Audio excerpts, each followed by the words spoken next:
नीलम सिंह, हमारे यूट्यूब मंच में आपका स्वागत है। आप तो डीजे बजवा रहे हो, आप तो जो है वो उछलवा रहे हो, कुदवा रहे हो। तो ऐसी परिस्थिति में कांवड़िए जो धार्मिक भावना है उनके अंदर, वो कैसे उनके अंदर तरह का कानून बनाने से तो विद्वेष फैलेगा। हमारा अपना सोचना है।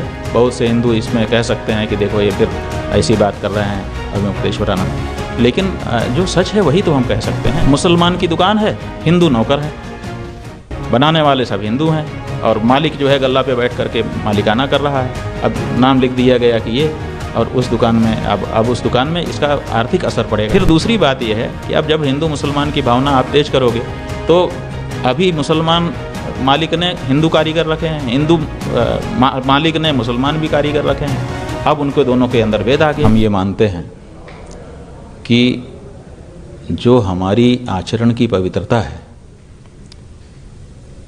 वो अंतःकरण से आती है। अगर हमको पवित्र जीवन जीना होगा तो कोई हमको मजबूर नहीं कर सकता। कोई ऐसा कानून नहीं है संसार में जो किसी को पवित्र जीवन जीने के लिए मजबूर कर दे या पवित्र जीवन छोड़ने के लिए मजबूर कर दे। असल में पवित्र जीवन जीना कि अपवित्र जीवन जीना, ये अंतःकरण से, व्यक्ति के अंदर से बात आती है। देखिए, हम लोग सुने थे एक दृष्टांत कि एक राजा था। उस राजा ने एक पंडित जी का साथ किया। पंडित जी ने कहा कि अपने हिंदू धर्म में संध्या का बहुत महत्व है, प्रातः काल होते ही संध्या कर लेनी चाहिए, ये बहुत ज़रूरी होता है। तो सूर्योदय के आसपास थोड़ा पहले थोड़ा बाद तक में संध्या हो जानी चाहिए। तो उसने संध्या का महात्म्य सुना, कहा कि बहुत बिल्कुल सही कह रहे हैं आप, ऐसा ही होना चाहिए। तो उसने अपने राज्य में आदेश पारित कर दिया कि राज्य का कोई भी व्यक्ति सूर्योदय के थोड़ा पहले थोड़ा बाद तक में संध्या करता दिखाई देगा, अगर नहीं दिखाई देगा तो सिर कलम कर लिया जाएगा। तो सब लोग संध्या करने लगे। भाई ठीक है, राज आज्ञा है, कोई क्या करेगा, वो तो मानना ही पड़ता है सबको। तो एक पंडित जी थे, वो पहले से भी संध्या करते थे, उनको राज आज्ञा की ज़रूरत नहीं थी, लेकिन तबीयत बिगड़ गई, पेट खराब हो गया अचानक। अब जिस समय वो संध्या का समय आया, सूर्योदय के आसपास का, उसी समय उनको हाजत आ गई। अब वो क्या करें, वो तो संध्या वाले ही थे पहले से, लेकिन परिस्थिति भी तो होती है, शरीर की परिस्थिति बन गई। अब उनको भागना पड़ा लोटा लेकर के, पानी लेकर के। पहले बाहर जाते थे लोग तो भागे, अब जा करके एक मेड़ के पीछे बैठ करके वो शौच करने लगे।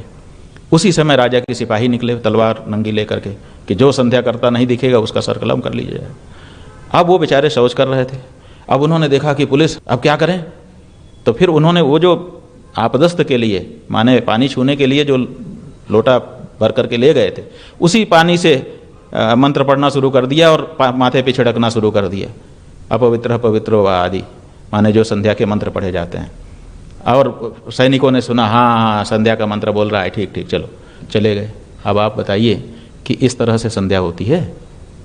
ये तो संध्या नहीं है ना। तो इस तरह के जो आदेश हैं वो बाहर से नहीं आएंगे। देखिए, इसीलिए हम कहते हैं कि राजनीति माने राज्य के अलावा की भी शक्तियों की ज़रूरत है। ये जो धर्म शक्ति है, हमारा जो पीठ है, ये किस लिए बना है कि कानून से जो लोग नहीं मानते हैं उनको हम अंतःकरण से मनवा दें। हम उनकी ऐसी समझाइश करें कि जिससे वो अपने आप अपराध से बच जाएं। हर घर में भाई बहन साथ रह रहे हैं, जवान भाई बहन रहते हैं हर घर में, लेकिन कहीं कोई अत्याचार अनाचार नहीं होता है। क्यों? क्योंकि उनकी समझ ऐसी बन गई कि मेरी बहन है, वो मेरा भाई है। कभी जीवन में विचार ही नहीं आते ऐसे जिससे कुछ गड़बड़ी होने की आशंका। हर घर में सोना चांदी रखा रहता है, लेकिन घर का कोई व्यक्ति उसको नहीं चुराता है कि भाई क्यों चुराऊं, मेरा ही है, ज़रूरत पड़ने पे मिलेगा। तो ऐसी परिस्थिति में धार्मिक शिक्षा की, नैतिक शिक्षा की आवश्यकता होती है। जब हम ये शिक्षा दे देंगे कि भाई तुमको अपनी पवित्रता को मेंटेन रखने के लिए ऐसे नहीं खाना है, ऐसे नहीं खाना है, इनका नहीं खाना है, इनका नहीं खाना है, इनका नहीं खाना है, तो वो करने लगेगा। कानून से ये काम हो सकता है? कानून से आप नाम लिखवा दोगे। अच्छा, आप देखिए आज की परिस्थिति तो ये है कि पहले जो धर्मांतरण करते थे वो लोग नाम बदल देते थे। आज पूरे देश में धर्मांतरण तो तेज़ी से चल रहा है, हम लोग सब जान रहे हैं, जगह जगह रिपोर्ट रहती है। लेकिन अब उन्होंने नाम बदलना बंद कर दिया। अब इस्लाम वाले भी कन्वर्ट कर रहे हैं तो नाम नहीं बदल रहे हैं, और ईसाई वाले भी कन्वर्ट कर रहे हैं तो नाम नहीं बदल रहे हैं, वो नाम वही रहने देते हैं। अब हमने तो नाम देखा बोर्ड में और नाम देख करके हमने खरीद लिया और खा लिया, तो क्या सही हो गया? फिर दूसरी बात यह है कि जो वस्तु हम ले रहे हैं, जैसे फल की दुकान में आप नाम लिखवा रहे हो, अब वो फल किसने तोड़ा, किसने पाला, किसने उसमें पानी सींचा, क्या किया, कैसे आया, कैसे गया, पैर में रखा रहा कि सिर में रखा रहा, कुछ पता रहता है? तो ऐसी परिस्थिति में केवल सामने सामने की बात आप कह रहे हैं तो आप अच्छा फिर अचानक कर दे रहे हैं। पहले ऐसी कोई शिक्षा का आप वर्ग चलाते कि जो कांवड़िए हैं उनका प्रशिक्षण होगा, उनको समझाया जाएगा कि देखो शास्त्र के अनुसार जिस समय हम कांवड़ लेकर के चलते हैं उस समय हमको पवित्रता की आवश्यकता होती है, पवित्र भोजन करना आवश्यक होता है, पवित्र जीवन जीना होता है। आप तो डीजे बजवा रहे हो, आप तो जो है वो उछलवा रहे हो, कूदवा रहे हो। तो ऐसी परिस्थिति में कांवड़िए जो धार्मिक भावना है उनके अंदर, वो कैसे उनके अंदर आएगी? तो हम समझते हैं कि इस तरह का कानून बनाने से तो विद्वेष फैलेगा। हमारा अपना सोचना है। बहुत से हिंदू इसमें कह सकते हैं कि देखो ये फिर ऐसी बात कर रहे हैं अविमुक्तेश्वरानंद, लेकिन जो सच है वही तो हम कह सकते हैं। आखिर हम कैसे कह दें कि ये सही है? क्यों? क्योंकि मुसलमान की दुकान है, हिंदू नौकर हैं, बनाने वाले सब हिंदू हैं और मालिक जो है गल्ला पे बैठ करके मालिकाना कर रहा है। अब नाम लिख दिया गया कि ये, और उस दुकान में अब उस दुकान में इसका आर्थिक असर पड़ेगा।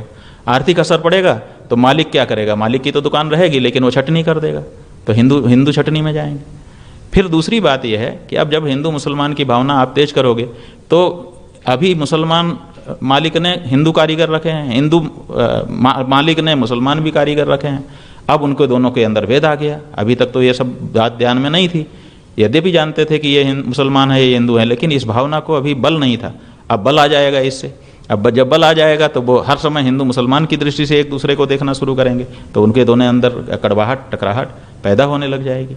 तो ये सब पवित्रता कितनी मेंटेन होगी इसका पता नहीं है। अच्छा, आज परिस्थिति ये है कि लोगों की समझ ऐसी हो गई कि कोई कहीं भी खा रहे हैं, उनका विचार ही नहीं है कि किसने इसको छुआ है, किसने इसको बनाया है, किस भावना से बनाया है, ये सब सोच ही नहीं रहे हैं लोग। उनको भूख लगती है, बस जो सामने दिख गया जाके खरीद के खा लेते हैं। पहले हम लोग विचार करते थे, हम लोग तो आज भी इस बात का विचार करते हैं कि कहाँ खाना है, कब खाना है, कैसे खाना है, आदि आदि। लेकिन अब आम जो हिंदू है वो ये सब विचार करता नहीं है, और ऐसी परिस्थिति में उसको समझाइश तो ठीक से दी नहीं गई। लोगों को भी इस बारे में ठीक से अवेयरनेस लाई नहीं गई कि भाई असल में इसके पीछे ये भाव है, और इसमें किसी को भेदभाव डालने की, हमारी किसी को नीचा दिखाने की ऐसी कोई भावना। ऐसा वातावरण एक बनाया जाना चाहिए, और उसके बाद इस तरह से कुछ किया जाता तो शायद ज़्यादा कारगर रहता। लेकिन अचानक जिस तरह से लागू कर दिया गया है इसको, तो अभी तक तो लोग समझ ही नहीं पा रहे हैं कि क्या है। हमने 3-4 लोगों का देखा, जैसे वो माहौल क्या है वाला गया था, जनता के बीच में जाता है, वो जनता की राय देता है। अब वो कह रहे हैं हमें कोई फ़र्क नहीं है। खाने वाला भी कह रहा है हमें कोई फ़र्क नहीं है, हम तो मुसलमान के दुकान में गए थे, उन्होंने टेंट लगाया था और गद्दा बिछाया था, हम तो वहाँ आराम किए, और उससे क्या फ़र्क पड़ता है। अब देखिए वो कांवर वाला है लेकिन ऐसा कह रहा है। दुकान वाले कह रहे हैं कि भाई ठीक है, थोड़ा बहुत फ़र्क पड़ेगा, लेकिन सरकार का आदेश है। स्वस्थ रहने के लिए इस्तेमाल करें अयोध्या धाम का श्री राम नाम स्पेशल निरोगी चूर्ण और बुकनू।